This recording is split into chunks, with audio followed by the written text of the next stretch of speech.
না আমি ঠান্ডা জল দিয়া কিছু হবে তুই থেকে সব তার পরিষ্কার করে খাই দিস ওইবে আমি রান্নাটা খাইয়া দেখো খুব স্বাদ হয়েছে টেস্ট হয়েছে তুমি তো খাইছোই না খুব টেস্ট হয়েছে 100 100 এর মধ্যে ফুল মার্ক হয়েছে শুরু করো। শুরু করো দিলা জলদি দিলা না জানাই আইছো আমার কিচ্ছু নেই যেটা আছে তাতে খাও ওই রে আমরা চিকেন খাইতাম আর চিকেন খাইতে গেলে একটু তো থাকতে লাগবো বোন দেখ তোর লাগে ইলিশ মাছ আনছি কইছি তো ওটাও গেল না দান কই তো দুইটা হইছে রে ভাই আবার একটা কাঁচা মরিচ দে। একবার ওরকম করি না তাই রান্না কাজ আছে কিরম হইছে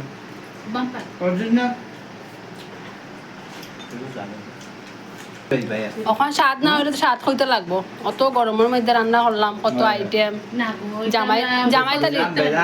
ছোট বোন জামাই দিয়ে হতারে বা একটু তো থালিটা সাজাইতে লাগে মশলা বাকি আর ইয়ে করতে হবে